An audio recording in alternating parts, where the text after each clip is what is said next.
Olá, pessoal, boa tarde. Então, essa é a aula do dia 17 de maio, né, que nós tentamos passar na ocasião e tivemos problema com a conexão.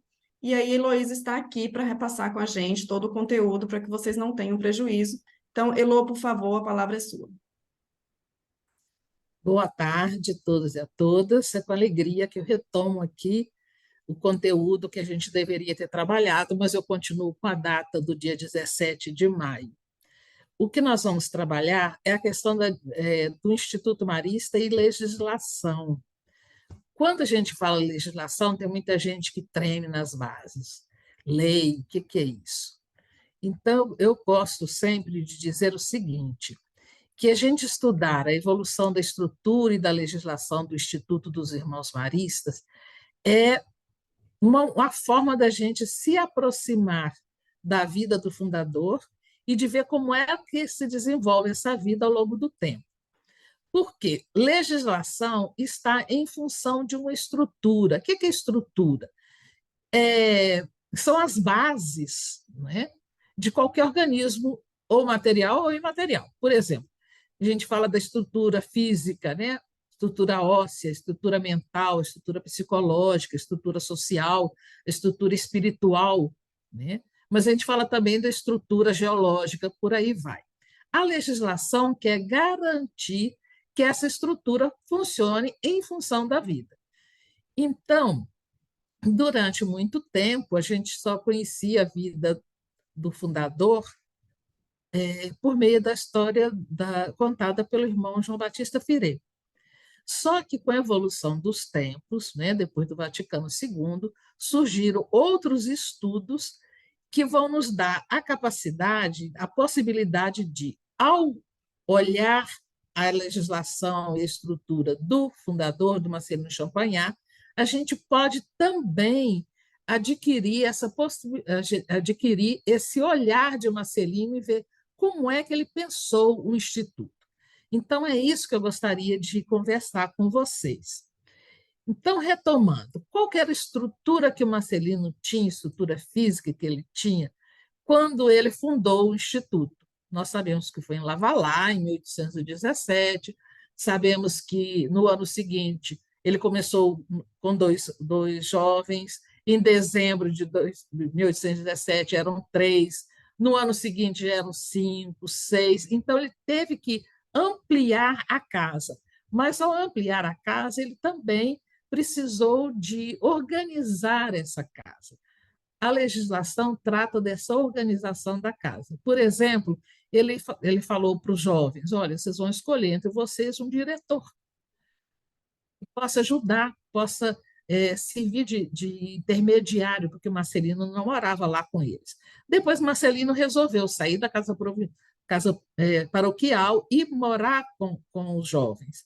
Então, tudo isso vai nos dar como era a vida, né, aqui no início da congregação, e é isso que a gente vai ver nessa primeira parte.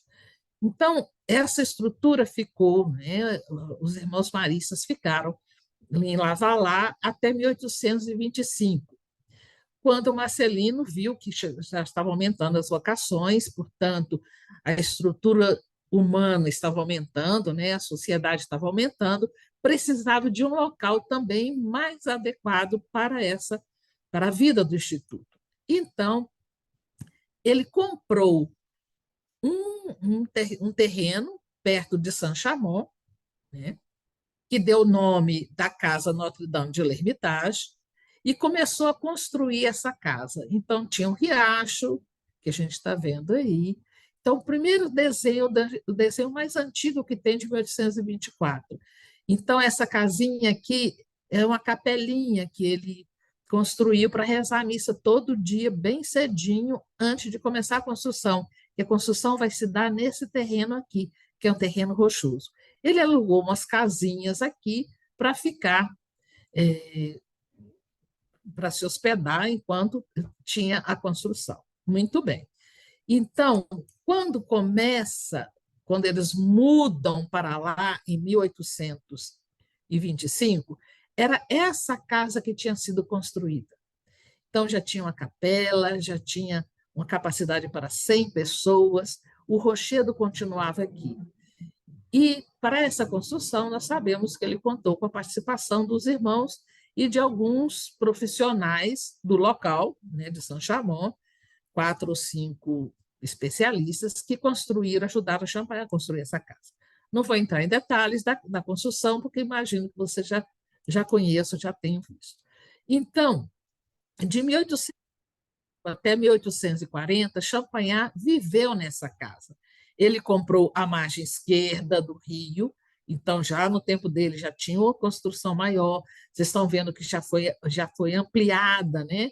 Ele viu que a capela que a gente viu no slide anterior já não comportava, ele achava que seria muito grande, comportava para os irmãos, mas os irmãos aumentaram, precisavam de uma capela maior. Então, ele construiu uma capela que fica aqui, fechando o quadrilátero, que ele só tinha construído, né, três alas até 1825. Muito bem. Quando o padre Champagnat morre, ele morre aí nesse local, a casa continuou a receber muitos irmãos. Era casa de formação, era casa que também, aqui, a gente foram construir um prédio muito grande que era para os junioristas, né? Que seria agora o pós-noviciado, e com o tempo foi aumentando muito, isso em 1897, portanto, 50 anos, 57 anos depois da morte do padre Champagnat, já estava essa estrutura toda aí. A casa central já tinha saído de L'Hermitage, tinha passado para Saint-Genis-Laval, né, que a gente já viu na aula seguinte, e essa casa ficou assim durante muito tempo, casa de formação dos irmãos. Com o passar do tempo, acontece que já não tinha muitas vocações. Não era mais o local central para a formação dos irmãos, já estava em outros lugares. Aliás, os maristas já estavam no mundo inteiro, né? Até 2007, essa casa começou a ser muito visitada, principalmente depois da beatificação do padre Champagnat, foi em 1955, e depois na canonização, que foi em 1999. O que vai acontecer? O afluxo de pessoas, de irmãos e de leigos começou a ser muito grande. E a casa já não comportava, não tinha estrutura para receber visitantes. Então, precisava de reformar essa casa. A estrutura mudando, há necessidade de mudar mais coisas, né? Mudar a estrutura, mudar as leis, como é que vão viver aí nessa região. Uma das coisas que tinha que resolver é a questão, por exemplo, da infraestrutura de hospedagem, que significa refeição, por exemplo, cozinha, que não podia ficar num prédio histórico. Então, como o irmão Francisco havia dito que o edifício histórico de Notre-Dame de l'Hermitage é o relicário do fundador, onde todas as coisas falam dele, teria que ser preservada essa casa. Porque, inclusive, algumas vezes chegou até a se pensar em vender, o que é que nós vamos fazer com isso? Mas isso não é o caso, né? Então, o irmão Chon organizou, que era o superior geral na época, em 2004, organiza uma comissão internacional para pensar na renovação dos locais maristas, mesmo já pensando em vista, não é, do bicentenário do Instituto, de todas as festas que viriam posteriormente. E começou pela Casa de l'Hermitage. Até hoje foi a Casa de l'Hermitage, depois foi a Casa de Lavalin. Então, no dia 6 de junho de 2007, o irmão Chon, né, o irmão Shimon, escreve uma carta com o título Reivindiquemos o espírito de l'Hermitage. O que significa isso? Que não somente se faça alteração da estrutura, mas que a gente comece a ver também o que é que esse fundador deixou para nós. Que essa reforma tenha em si essa estrutura, carregue também elementos da espiritualidade marista. Com isso, ele estabeleceu um concurso, né, internacional, e quem ganhou o concurso para renovação, que aconteceu a inauguração em 2010, foi João Pigpay, de Barcelona, que fez um projeto da renovação da Casa de L'Ermitage.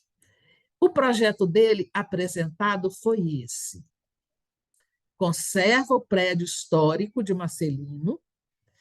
Essa parte amarela foi uma parte que foi acrescentada e foi modificada depois da morte de Marcelino, e se constrói um prédio ao lado para acolher tudo aquilo que é infraestrutura, que é de refeitório, que é de cozinha, que é de atendimento dos hóspedes, e que possibilite também o Instituto, que é internacional, que possibilite ter assembleias em várias línguas, inclusive com câmaras, né, com locais específicos para os tradutores. São 4 cabines de tradução que tem lá na Casa da Hermitage. Ao apresentar esse projeto, os irmãos ficaram assim muito assustados, alguns irmãos. Como que um prédio antigo, um prédio clássico, vai conviver ao lado de um prédio moderno? Isso não combina.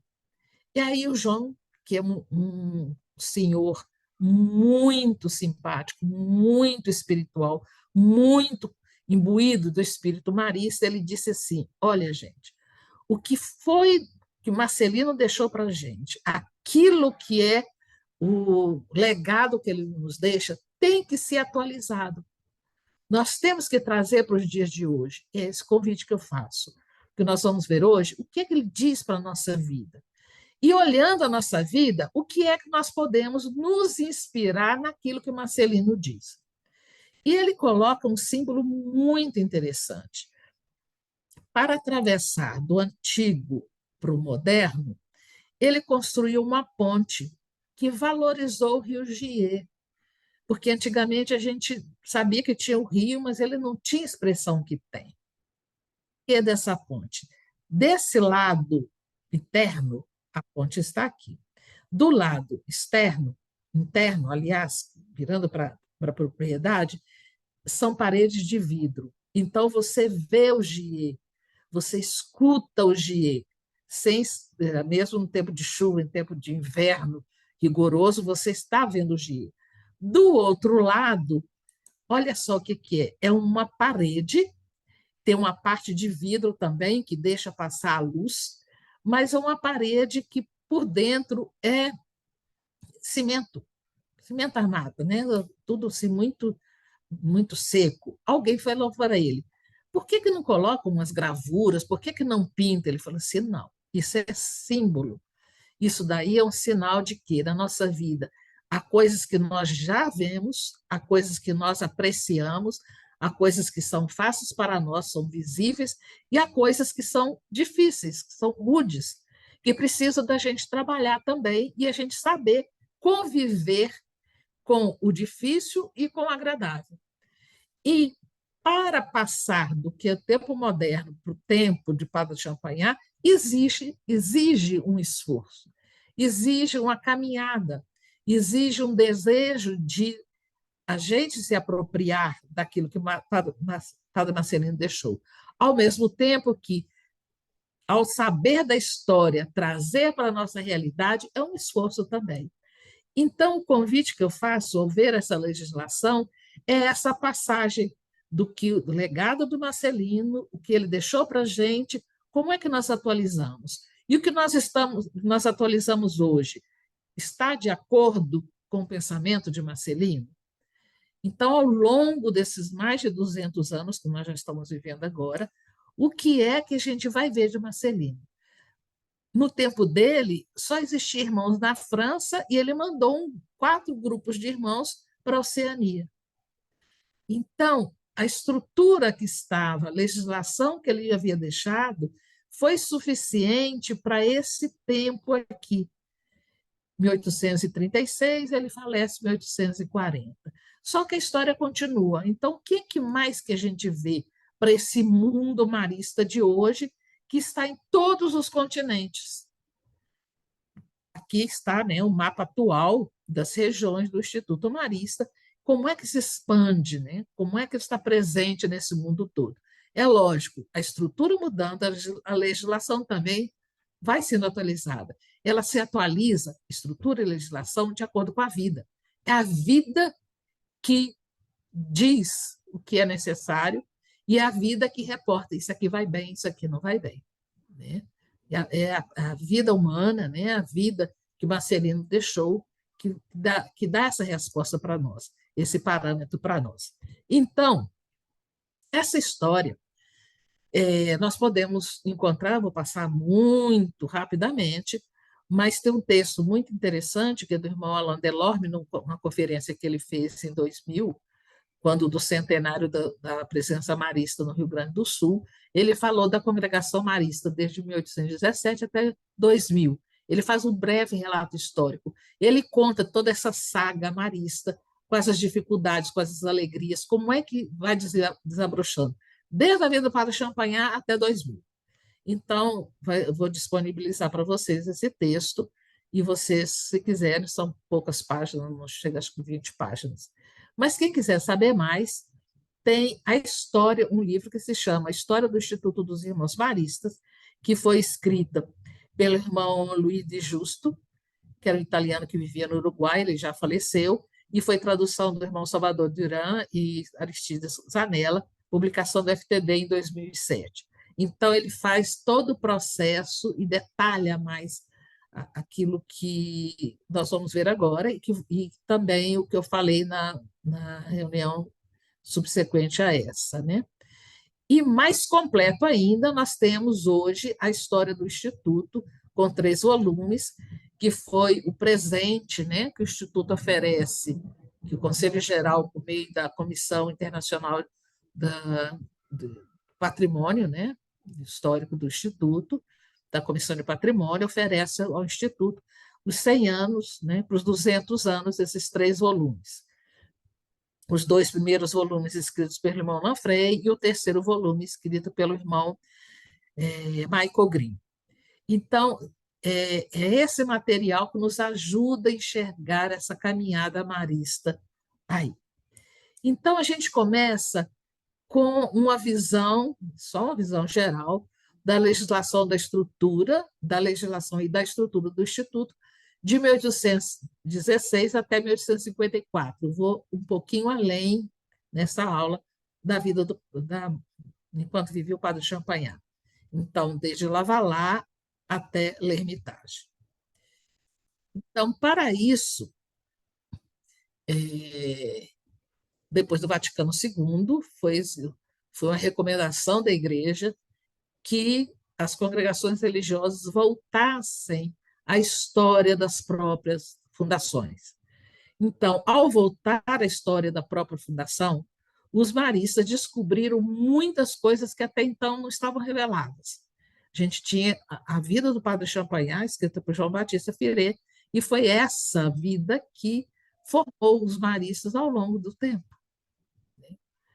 E aí, um irmão marista, o irmão Pedro Herreros, que depois ele vai ser conselheiro geral, mas ele fazendo um estudo lá em Roma, né, no Instituto Claretiano, ele resolveu tomar todo aquele material que estava lá guardado nos arquivos da congregação, que nunca tinham sido manuseados nem estudados, que trata da legislação do padre Champagnat. E ele organiza e se apresenta como um trabalho de final de curso dele, que depois vai ser publicado pela FMS Studia, que é uma das coleções do Instituto Marista, número 2, que fala da regra do fundador, suas fontes e evolução. É a partir desse estudo que eu apresento a primeira parte dessa nossa conversa de hoje. Então, para chegar até a regra de 1837, como é que o Marcelino encaminhou? Como é que vai orientar a vida dele? Mas eu vejo o seguinte, tudo aquilo que é a estrutura e a legislação, a vida que Marcelino vai levar para frente com os irmãos maristas, para mim, o fundamento está nas promessas de Fulvier. Promessa de Fulvier, nós já sabemos que foi aquele voto, né? Aquele desejo dos seminaristas, agora neossacerdotes. Eles receberam a ordem de sacerdotal no dia 22 de julho de 1916. No dia seguinte, eles subiram a colina de Fourvière e lá eles fizeram um juramento, né? Fizeram uma promessa, prometendo que, eu vou ler somente as partes que estão em negrito, vou dizer, né, alguma coisa. Você já deve ter tido acesso à promessa de Fourvière. E eles disseram que eles prometem, né? Eles tinham o desejo, a sincera intenção e a vontade de nos consagrar, logo que surgir a oportunidade, à instituição da piedosíssima Congregação dos Maristas. Portanto, gera um desejo formar a Congregação dos Maristas. Com esse compromisso, nós assumimos com toda a seriedade, depois, após ter refletido seriamente, tomado conselho, pesado tudo diante de Deus, unicamente para a glória de Deus e a honra de Maria. Então, eles se consagram, assumem esse compromisso para a glória de Deus e a honra de Maria. E dizem mais ainda, que assumimos todas as contrariedades, tudo podendo naquele que nos dá força, nosso Senhor Jesus Cristo, a quem, por isso mesmo, prometemos fidelidade a Jesus Cristo, mas no seio da nossa mãe, a Santa Igreja Católica e Romana. Aqui nós estamos num período da história francesa em que havia o resgate da Igreja Católica após a Revolução Francesa, que houve uma quebra, né? Não vou entrar em detalhes. Então, eles dizem assim, na Santa Igreja Católica e Romana, unindo-nos ao Romano Pontífice e também ao nosso reverendíssimo bispo. Para quê? Para sermos bons ministros de Jesus e confiamos que, sob o governo pacífico e religioso de nosso rei cristianíssimo, essa maravilhosa instituição será fundada. Em resumo, esse grupo já tinha consciência que eles querem formar a congregação dos maristas, que eles fazem isso para a glória de Deus e a honra de Maria, que eles têm como fundamento Jesus Cristo e são fiéis à Igreja Católica e Romana, e também eles confiam no governo pacífico e religioso do nosso rei cristianíssimo. Ou seja, tem aí esse contexto de igreja e de Estado. Isso é muito interessante. Então, ele já tem essa consciência política, né, de trabalhar para o bem-estar da população, para o bem-estar dos seus concidadãos. Muito bem. Quando Champagnat chega em Lavalá e o grupo começa a aumentar, ele percebe que há necessidade de que as pessoas que estão lá assumam também compromisso. Porque se você deixa sem dizer a que você vem, sem você dar as linhas de conduta, sem você apresentar um código de vida, que a gente diz hoje uma legislação, você perde um pouco a fidelidade, você perde um pouco o sentido da vida. Então, ele formula, né, como se fossem umas promessas que, como era um instituto que era muito incipiente, aliás, nem era instituto ainda, e depois ele vai ser organizado como Instituto de Direito Diocesano e depois vai ser Direito Pontifício só em 1863, ele começa a organizar o pensamento desses jovens, a vida desses jovens nisso daí. E olha que interessante, alguns traços que foram apresentados lá na promessa de Fulvier apresento aqui. Se não, vejamos. É lógico que vai ser de 1818 até 1826, nós vamos ver que no final dessa promessa ele vai agregando de acordo com a necessidade. Então eles diziam assim: nós, abaixo-assinados, para a maior glória de Deus e a honra da Augusta Maria, mãe de nosso Senhor Jesus Cristo, certificamos e fazemos constar que nos consagramos, aí tem opção de coisa a mais, a partir desse dia, livre e voluntariamente, a associação dos que se consagram, sob a proteção da bem-aventurada Virgem Maria, a instrução das crianças do campo. Então, já delimita para esse grupo o que é que eles querem. A proteção de Maria, a instrução das crianças do campo. Intentamos, em primeiro lugar, não buscar senão a glória de Deus, o bem da Igreja Católica Apostólica Romana e a honra da Augusta Maria, mãe de nosso Senhor Jesus Cristo. Então, primeiro, retoma lá a promessa de Fulviero, que já foi falado logo acima, glória de Deus e a honra de Maria. Em segundo lugar, nos comprometemos a ensinar gratuitamente aos indigentes que nos apresente o pároco do lugar em que estivermos, ensinar o quê? Primeiro, o catecismo. Segundo, a oração. Terceiro, a leitura, o respeito aos ministros de Jesus Cristo, a obediência aos pais e aos príncipes legítimos. Olha só o que era a escola de antigamente, né? Dos primórdios do Instituto. Eles ensinavam o catecismo, a oração e a leitura.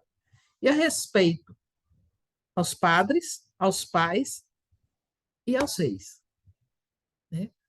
Então, ao longo do tempo, nós vamos ver como é que vai evoluindo isso. Um detalhe, ensina a leitura, escrita não, porque naquela época uma coisa não tinha nada a ver com a outra. Né?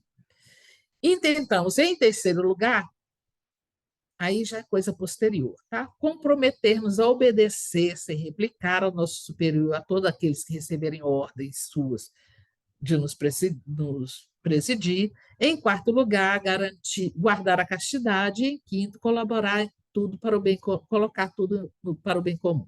Seriam os votos de pobreza, castidade e obediência, né? Então, essa aí é bem no inicinho da congregação. Quando eles constroem a casa de L'Ermitage, já tem um respaldo do bispo do local, né, do administrador apostólico. Então, eles já podem fazer propaganda do que eles são, quem são eles. Podem avisar para os párocos, avisar para os prefeitos dos locais quem são eles. Então, em 1824, em junho, eles começaram a construção de L'Ermitage em maio, tem um rascunho. Esse rascunho não vai para frente, né? É só rascunho, mas eu acho interessante com duas observações. Olha só, já diz que nessa altura, olha, de 17 a 24, 7 anos, já tem casa, já tem escolas em Saint-Sauvé, Bourg-Gental, Vanosque, Tarentaise, Bullier, Saint-Symphorien-le-Château, Lavalá. 7 escolas.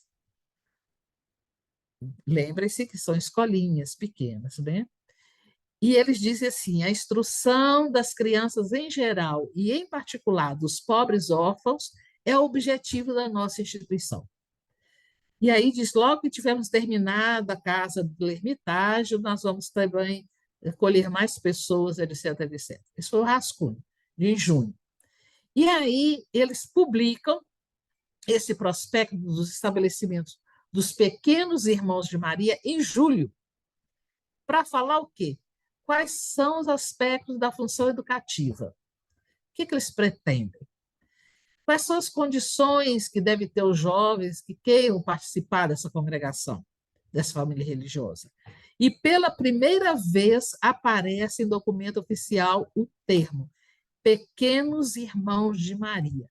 Não são irmãozinhos de Maria.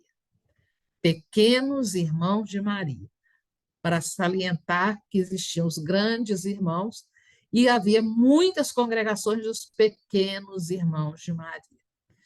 Pequenos irmãos de São José, pequenos irmãs de São José, e por aí vai, né? Pequenas irmãs de São José. Muito bem. Do que se trata esse prospecto?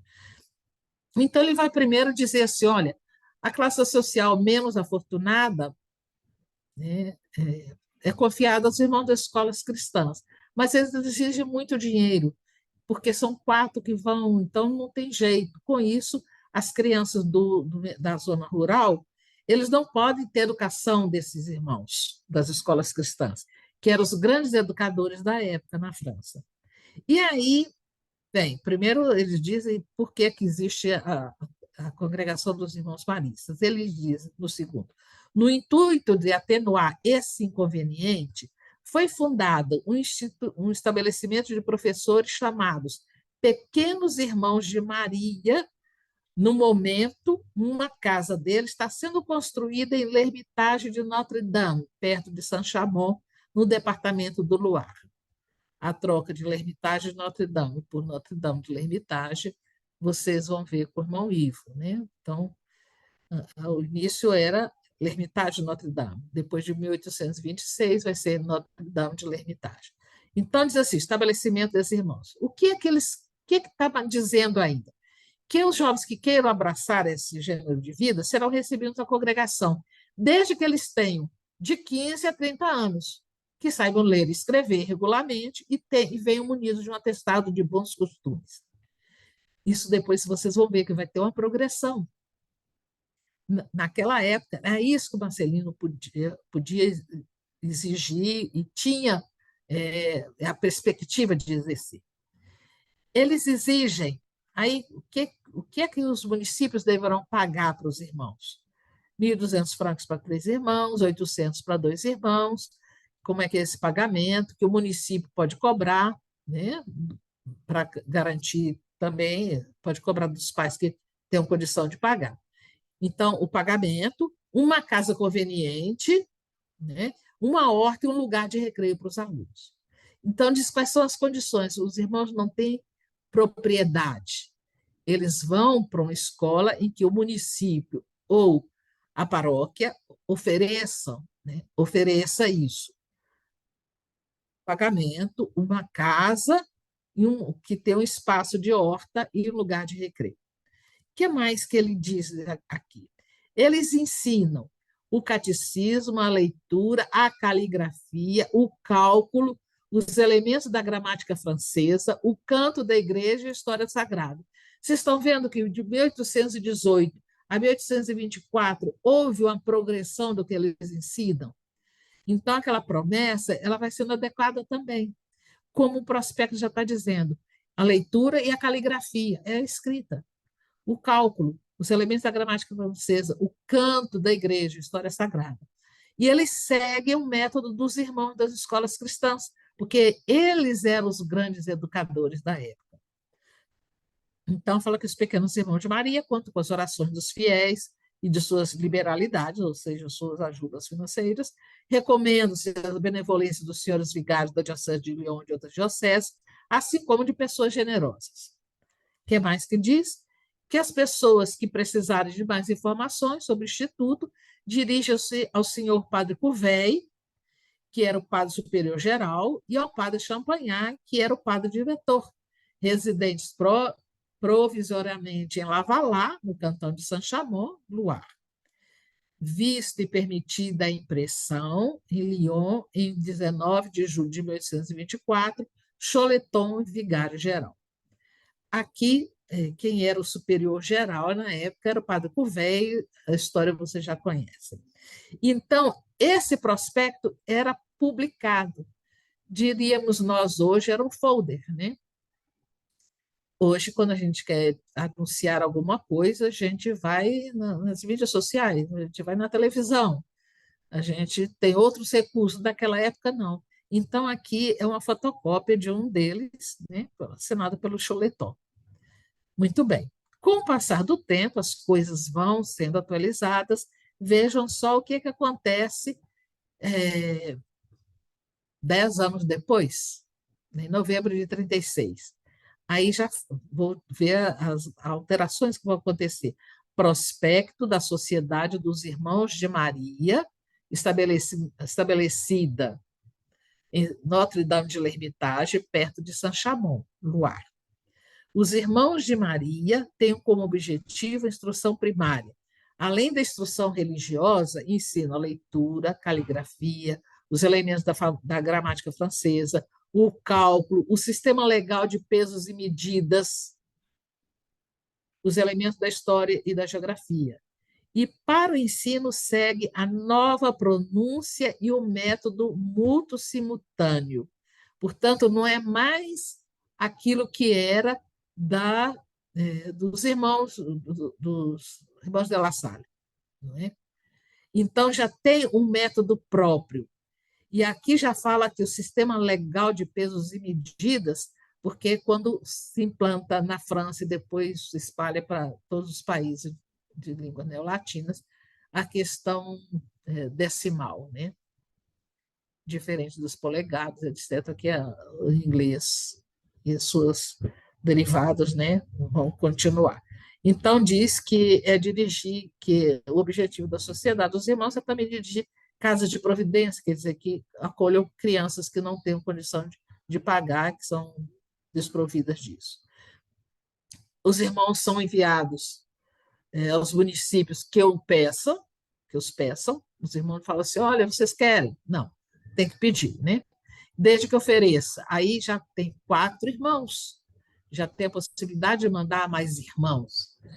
3, aí aumenta o preço, né? Bom, e tem uma casa suficientemente ampla, uma horta e um lugar de recreio para os meninos. Este estabelecimento é governado por um diretor local e que está a serviço o tempo inteiro, né, no tempo que o superior queira. Condições para serem admitidos ao noviciado. Então, já estrutura mais o prospecto, né? Eles dizem o seguinte, que são desde a idade de 15 até 30 anos, contanto que saibam ler, escrever razoavelmente, que gozem de boa saúde, não estava escrito no outro, que venham munidos de um certificado de boa conduta e bons costumes, e seus atestados de nascimento e de batismo, não estava no anterior. E os que não tenham a idade de 15 anos ou tenham passadas de 30 também serão recebidos, porém com condições diferentes. O mesmo será para os que não tenham a instrução requerida. Então, Champagnat alarga, ele vai de acordo com a realidade. A legislação tem em função da vida, tem em função da demanda, tem em função das pessoas. É isso muito interessante a gente ver que o nosso instituto se preocupa com a realidade e tem que atender a realidade. E a igreja de hoje chama atenção disso. Muito bem. E depois disso, se o irmão deixar a congregação ou se é despedido, coisa que só pode acontecer, senão por causa de má conduta, será devolvido o que trouxe, porque também eles pagavam, né? E as pessoas que desejam mais informações poderão se dirigir ao padre Champagnat, superior da casa. Então, padre Champagnat assume essa questão, né, que ele que é o superior, porque já há 10 anos o Courvey já não estava mais com os irmãos maristas. Muito bem. Então, os prospectos são isso, são textos para divulgar a instituição, aqueles que querem contratar os seus serviços ou que querem entrar para essa instituição. Descreve o que é que os irmãos fazem, apresenta as condições para que as paróquias dos municípios possam atender, né, possam oferecer aos irmãos, indica os requisitos para admissão dos jovens, né, e auxiliam também na orientação dos padres, né, para aquelas vocações que por acaso apareceram.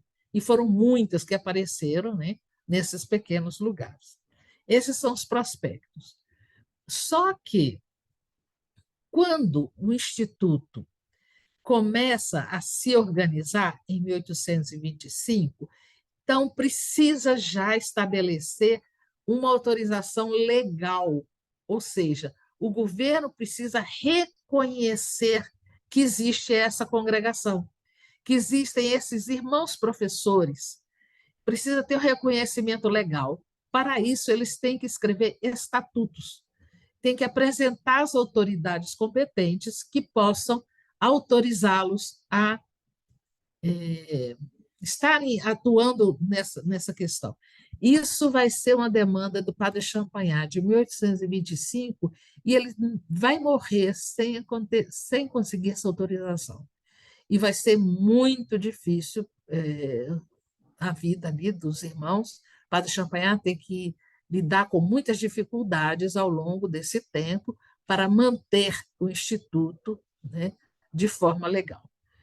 Então, ele faz um preâmbulo, né, desse estatuto, dizendo: uma educação cristã e religiosa é o meio mais rápido e mais eficaz para proporcionar boas pessoas para a sociedade e a religião cristãos fervorosos.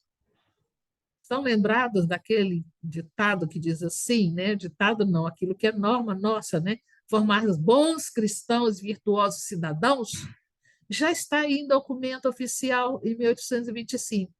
Proporcionar boas pessoas para a sociedade e cristãos fervorosos para a religião.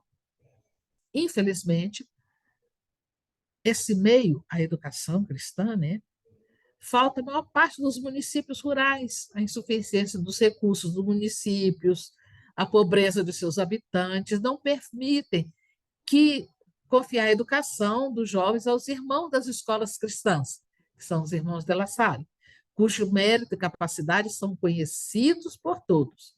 Daí a triste necessidade ou de deixar as crianças se estagnarem na ignorância, ou ainda serem exploradas, né, abandonadas aos professores mercenários, que também existia isso, passavam oferecendo seus trabalhos, pouco capazes de formá-los das virtudes necessárias.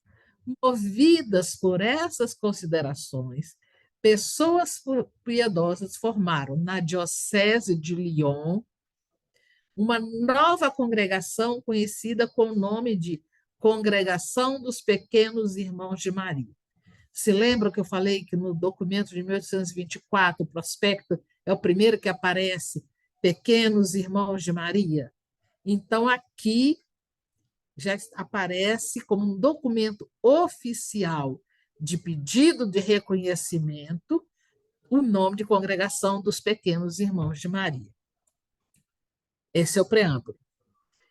Continua. Os irmãos dessa congregação se consagram inteiramente à instrução primária. Era esse o intuito original do Instituto. Hoje nós temos até a escola superior. Suas primeiras tentativas foram tão bem-sucedidas que se tem toda a razão de esperar dessa instituição as maiores vantagens para a educação, especialmente das classes indigentes, se Sua Majestade, que só quer o bem de seus súditos, dignar-se a permitir. Então, a quem está se dirigindo esse documento? Ao rei, à Sua Majestade, que quer o bem de seus súditos. Para obter esse favor, os pequenos irmãos de Maria redigiram os estatutos de sua congregação como se segue. Então, percebe? Apresenta o intuito da congregação e está pedindo ao rei que ele seja condescendente, né? Que ele permita que exista isso. E aí vai dizer, artigo 1º, então há algumas diferenças de prospecto, fazer propaganda daquilo que é oficial. Primeiro, eles ensinam a leitura, a caligrafia, o cálculo dos elementos da gramática francesa, o cântico da igreja, a história sagrada. Eles utilizam para o ensino o método dos irmãos das escolas cristãs. Nós estamos em 25. Ensinam gratuitamente, se põem de acordo com os municípios sobre os meios de lhes proporcionar uma existência honrada e pouco onerosa. Aí diz que depois do noviciado, eles fazem voto simples, que a congregação será governada por um superior geral, que cada casa tem um superior local, e nenhum irmão poderá ser nomeado superior se não tiver 25 anos de idade e 3 de profissão, dado em l'Ermitage de Notre-Dame, em 15 de janeiro de 1825. Assinatura, sobrenome dos irmãos na época. Não consta aí o sobrenome do padre Champagnat, não é ele que assina. E olha quem que vai assinar. Nós Jean-Paul Gaston de Pans, arcebispo de Amazi e administrador apostólico da Diocese de Lyon e Viena, após ter lido os presentes estatutos dos pequenos irmãos de Maria, provamo-los no que nos concerne. Julgamos que se deve autorizar. Certificamos que a instituição na qual temos um vivo interesse é o complemento necessário aos irmãos das escolas cristãs para os povoados das montanhas e para os pobres. Que as assinaturas que aqui aparecem são verdadeiramente as dos pequenos irmãos de Maria e que são merecedores da atenção de Sua Majestade. Lyon, 9 de fevereiro de 1825. Assinatura de Dom Jean-Paul Gaston de Pans, administrador de Lyon. Ou seja, é um documento oficial que vai com a chancela do bispo do local, o administrador de Lyon.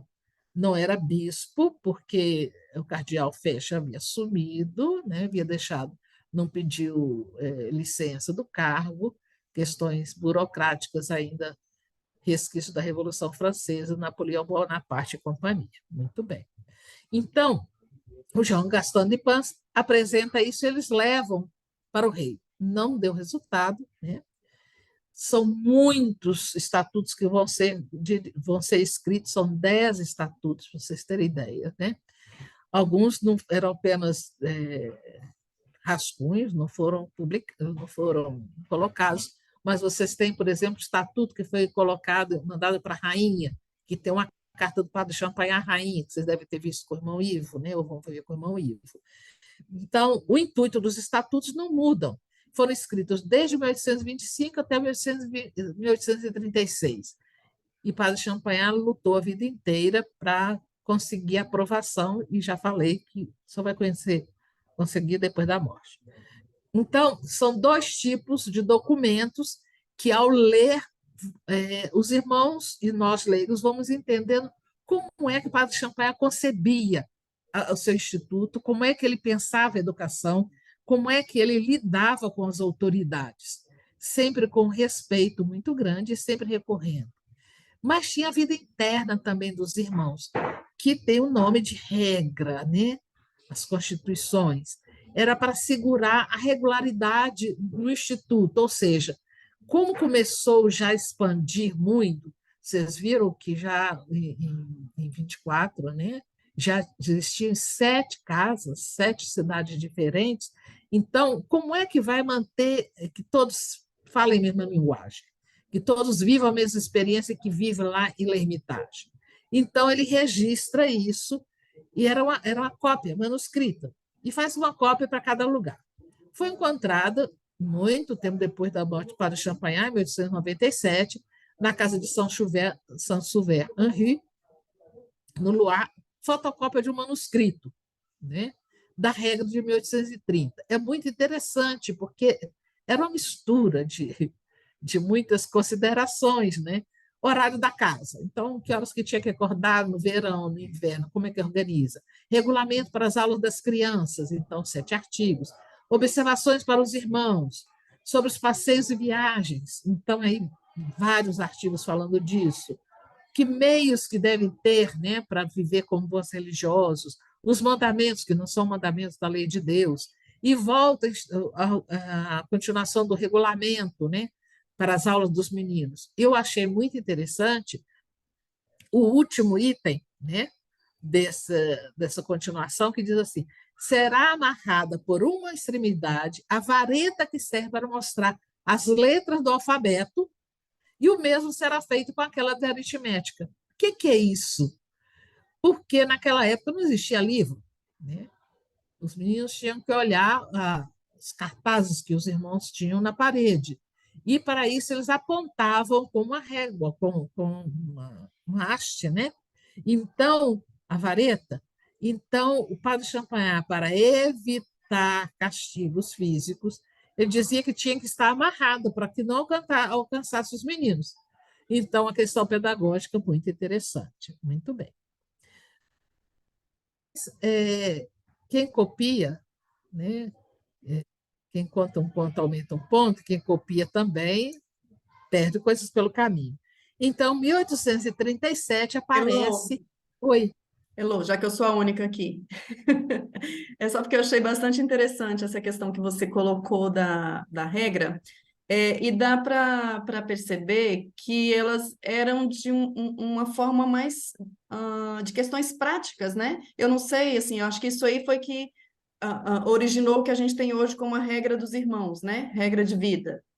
E aí eu não sei se, porque atualmente a gente tem algo mais aprofundado, né, em cada um dos itens que contém as regras de vida. E esse me pareceu mais questões práticas, é isso mesmo? Sim, tem questões práticas, mas tem mistura, sabe? Sabe, Sônia? Ah, sim. As pessoas. Vocês viram que mistura a questão dos irmãos e Aham. questões estruturais. E Isso. nós vamos ver que tudo isso vai ter uma progressão após a morte do padre Champagnat. É Aham. interessante que daqui a pouco a gente vai falar sobre isso, né? Perfeito. Joia. Então, o que o padre Champagnat vai fazer?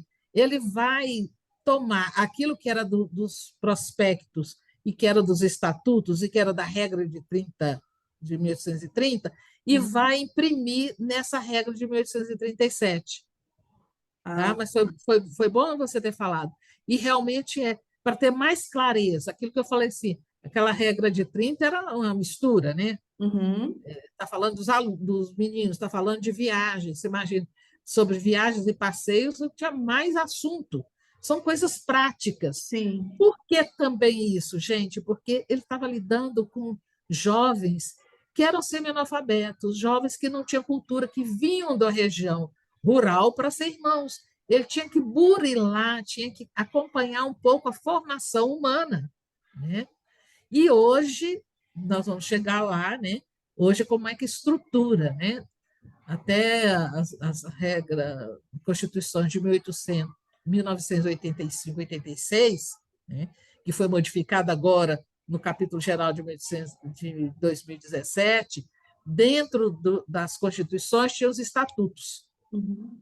tá? Que era a parte prática dos irmãos. Agora os irmãos sabiamente colocaram estatuto dos irmãos constituições e a regra de vida aonde fores.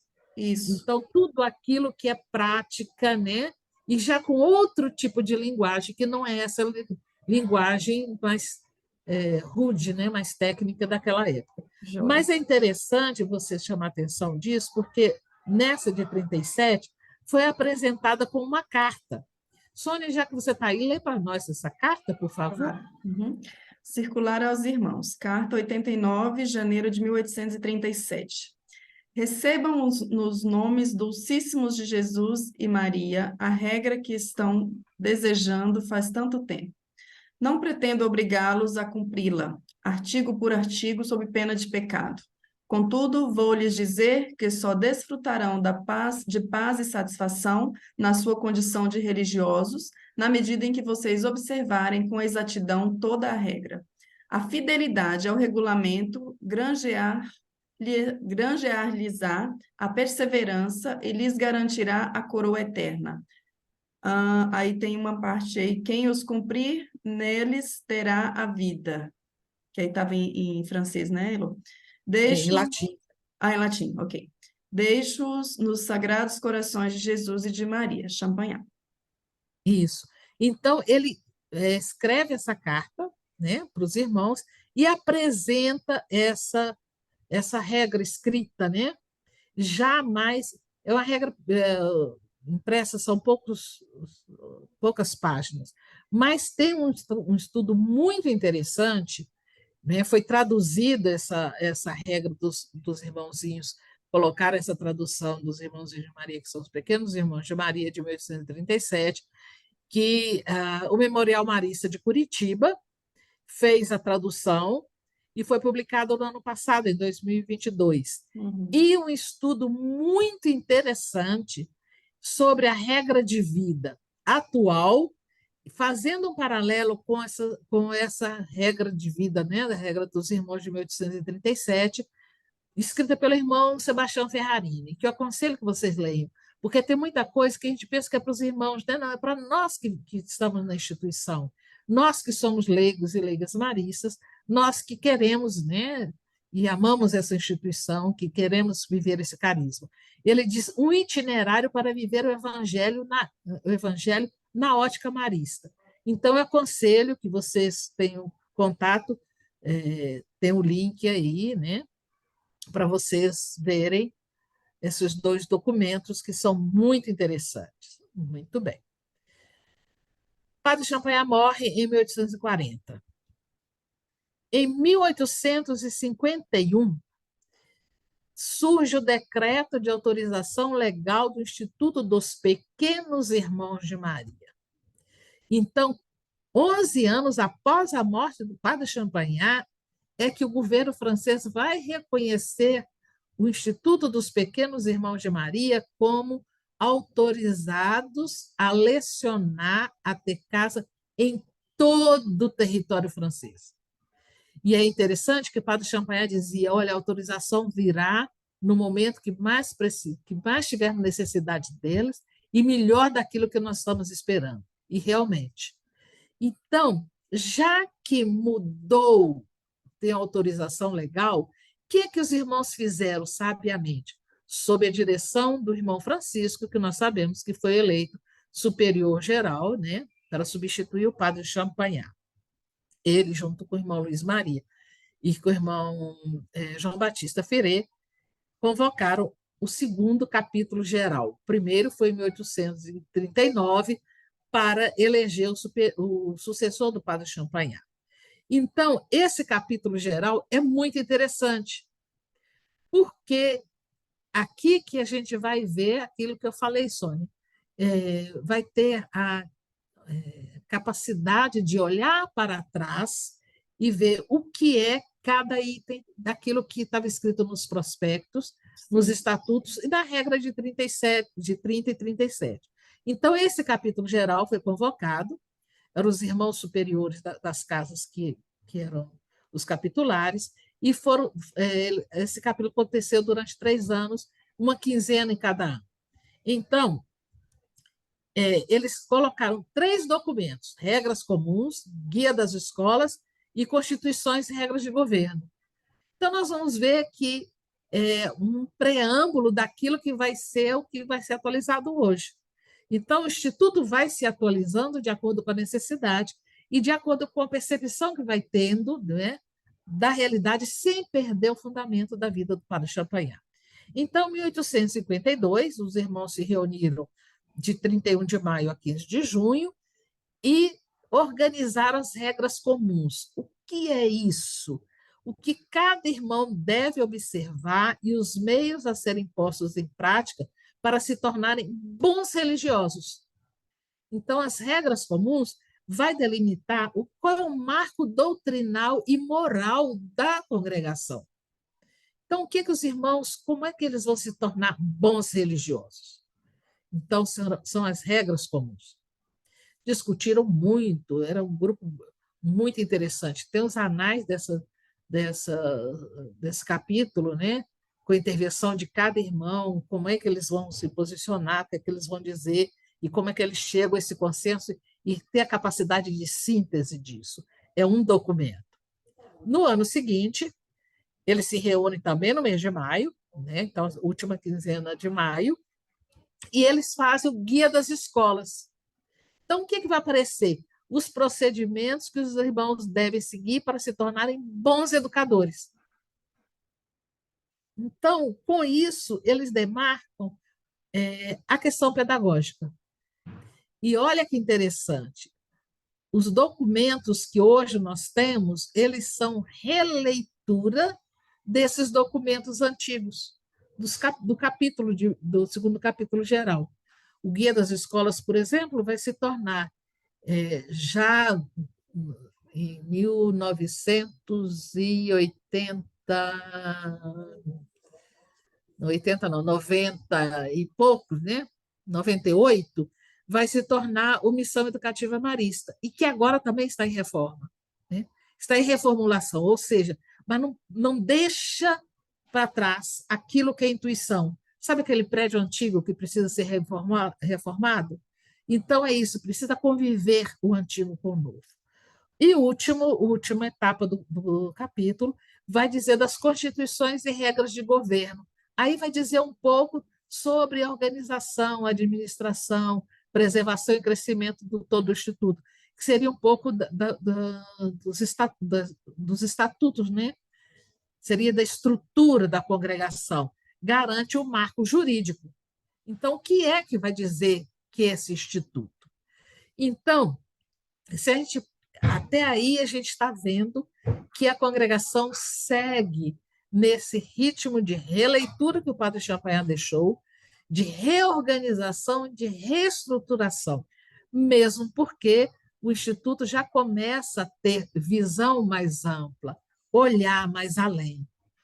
Que, aliás, é isso que Champagnat deixa para a gente até hoje. Né?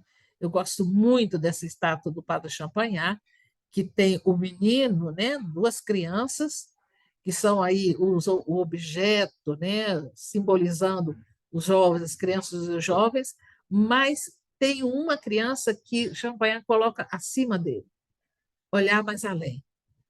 Porque todos nós somos depositários do carisma do fundador. As constituições atuais, no número 28, volta a dizer. Então, esse instituto continua hoje com esse olhar e sob a proteção de Maria, que a gente vê aí, né,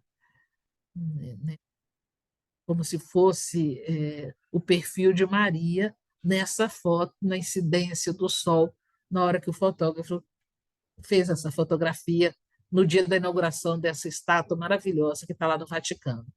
Então, a gente não pode esquecer, né, que essa obra não é minha, mas é tua, Maria. Quando Champagnat se viu, né, já com muitos pedidos para fundar casas, fundar escolas e poucos irmãos, ele fez a oração Maria, venha nos ajudar, porque se essa obra faltar, não é a minha, mas é a tua. Essa obra não é minha, é a tua. Então, muito obrigada. Foi essa introdução, né, da história do nosso instituto que a gente continuou na segunda parte. Ok. Boa tarde. Elô, então, a gente agradece a sua disponibilidade, tá? A gente sabe que do seu esforço e da sua pesquisa, do seu estudo, e era importante para a gente não perder essa parte, né? E aí, que bom que foi possível você estar aqui comigo hoje para a gente colocar todos esses conhecimentos, toda essa aula, né? E eu queria só falar para as pessoas, né, que a gente não teve aqui nesse momento a interação, caso tenha alguma questão, alguma dúvida depois de assistir essa aula, que fique inteiramente à disposição para entrar em contato com a gente. E acho que teremos você em outro momento também com a gente nos outros módulos, né, Elô? Amanhã, se você quiser participar, inclusive nós temos uma oficina com o irmão Paulinho, se quiser estar presente para participar também, estaremos com a turma toda reunida amanhã também, tá Que bom? horário que é? Qual é o De horário de amanhã? 14 às 16. Eu vou dar uma olhada como é que Isso. Se está. possível, a gente se fala É, depois, eu te passo tá direitinho o joia. canal, tá bom? Tá Elô, bom. obrigada, viu? Vou encerrar agora a gravação e, mais uma vez, te agradecendo aqui pela disponibilidade, pela presença. Obrigada mesmo. Muito obrigada. Tudo sempre às ordens com vocês. Obrigada.